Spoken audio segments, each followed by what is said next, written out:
Josephine, it's a pleasure to be talking to you.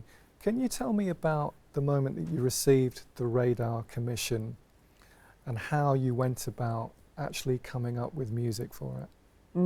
Well, firstly, it was a really wonderful moment because of this whole time, you know, I go through periods of thinking, this is great, I can do lots of writing, lots of thinking, lots of walking, lots of swimming. And then I think, as all musicians do, have days when I miss the playing, I miss the live performances so much and sort of lose the motivation a little bit. So this came on a morning where I was thinking, I'm not really in the mood to push myself today. And then I got this email and it was so wonderful because it was an immediate sense of, oh, well, that's what I'll get on with. And yes, that was lovely to have a whole month of, well, being commissioned to write something and something quite different as well. Because in my proposal, I'd really come up with this idea that it would be for a different instrumentation than I'd done before. And it's a 12 to 15 minute piece, and I wanted it to be quite composition orientated rather than what I usually do, which is a sort of vague theme and then a lot of improvisation. Lots of improvisation, yeah. So there's a specific theme, or there are certain things that have certainly inspired this piece as well. And one of them that you mentioned, which is really interesting, is the memoir by Helen MacDonald, H is for Hawk. Let's talk a bit about that. Yeah, this was interesting. So I was reading this book when I came down to Hastings for lockdown. So I moved down in March and haven't left. But it was amazing. It was an amazing time. I was staying in my mum's flat in the old town overlooking the sea and experiencing quite, I suppose, a very contemplative time, but watching the differences of the clouds and the waves and the sea and the wind, and putting all that together with this book that I was reading, this amazing memoir about the author's process of training a hawk whilst grieving the recent loss of her father, whom she was very close to. And at the same time, in it, she references a book that was written in the 1940s, I think, by T.H. White, who grew up in St Leonard's. So that's all in there as well. Which is just down the road. It is down the road, and that's where I now live. So it was this really interesting process of trying to put all of the different emotions that came up for me reading that book, moving back to Hastings, which is where, well, I'm from this area. So having this sort of sense of home and sense of familiarity, but at the same time something missing, because this is a new era for us all. And yes, it was a sense of how can I create this piece out of all of that. And I think it's interesting because that definitely comes through. So the beginning of it stems directly from a quote in the book. And as soon as I read it, it's this description, the first time Helen MacDonald experiences this hawk, and it's incredibly powerful and dramatic. And the language is just quite alien, but also beautiful. And the first phrase of the piece just came to mind immediately as soon as I read that. So that was already in my mind. And then it develops into this sort of quite dissonant, chaotic thing. But at the end is a sense of closure and a sense of peacefulness, I think. So you read the memoir. It's very powerful. These images are guiding you. Did you think specifically at that point about the choice of instruments and the timbres, or did that come a bit later? There was definitely a sense that I wanted a bass clarinet in the mix. It's an instrument I've been writing for a little bit more, especially with my jazz orchestra, where the fifth saxophone chair is baritone and bass clarinet, and I lean more and more towards the bass clarinet because it's so resonant and contrasted even in itself, with not just the octaves and the range, but the sound of it, I think. And it's just so woody and hollow and deep and amazing. So I really wanted to write for bass clarinet. And then I think piano just made sense. I was considering having double bass, and then I wanted to be the third instrumentalist, so tenor and soprano saxophone that I'm playing. But I thought, I play a lot with double bass and I write a lot for double bass already.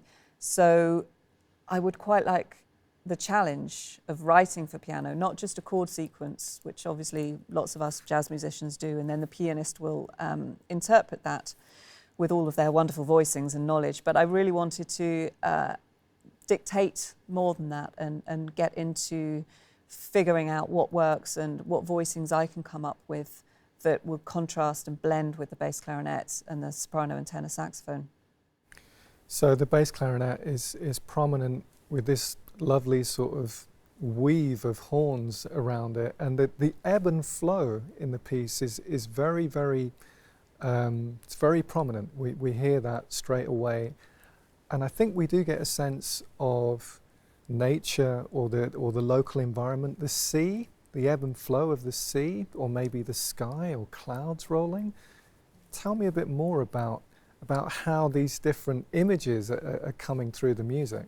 Well, that's nice to hear, because sometimes it feels quite abstract. You know, when you write a piece of music that's about an experience or about a place, and not using words or lyrics, but trying to get that across.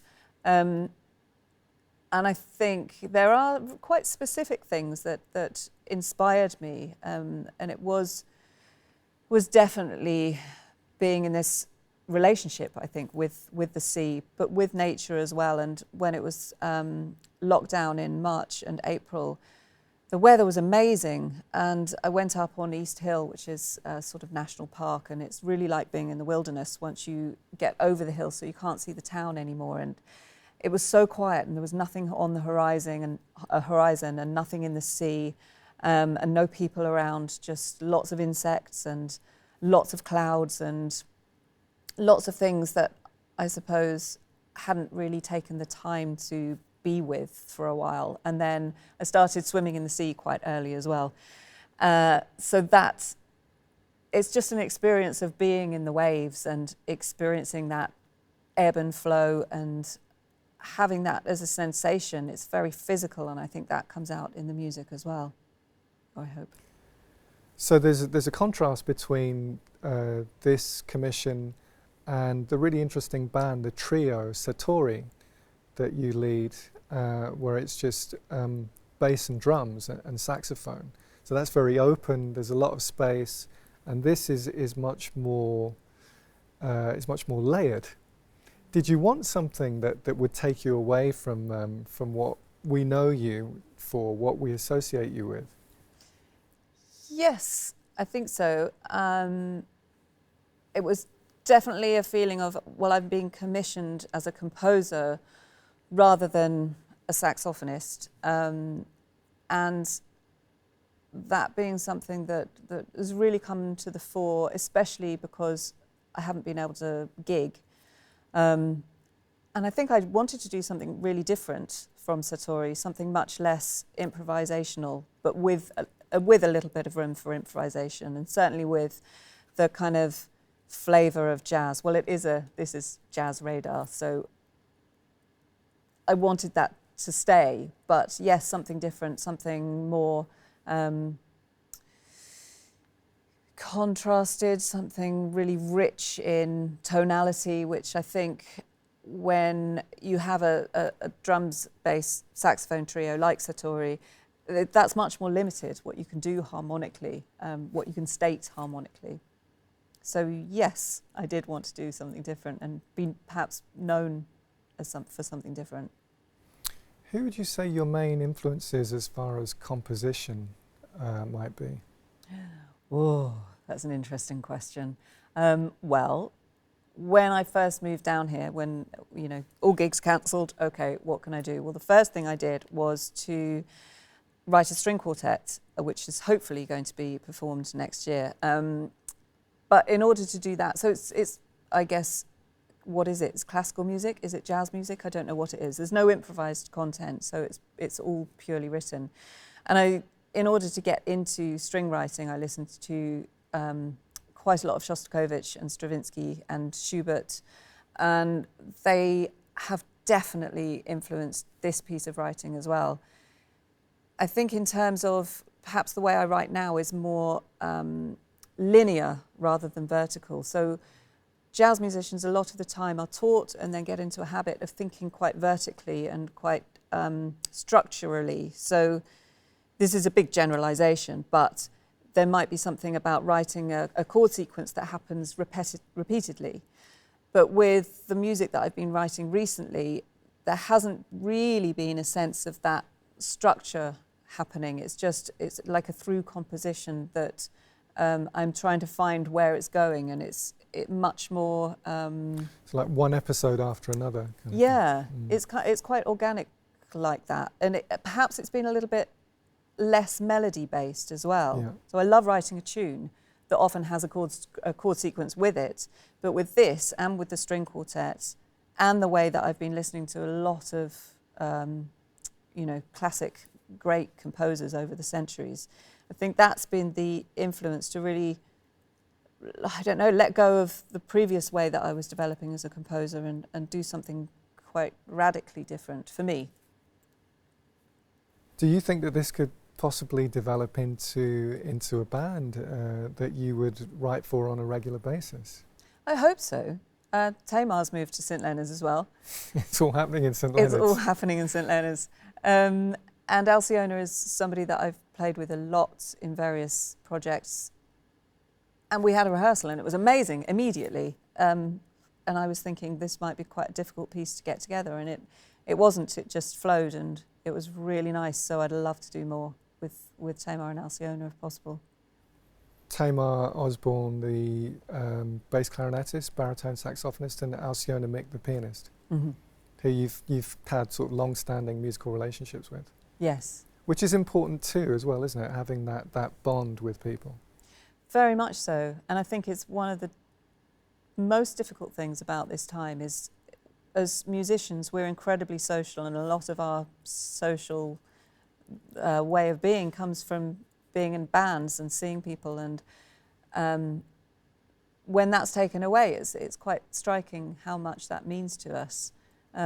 Yes, Tamar and I go back donkey's years. We were at Junior Guildhall together, so we've done lots of different projects. I'm in her band, Colicuta, and we've been talking about doing some free improvisation to her films that she's making of the sea. So kind of another relationship with nature that's developing, which I'm really excited about. Josephine, it's a pleasure to talk to you. Thank you, Kevin.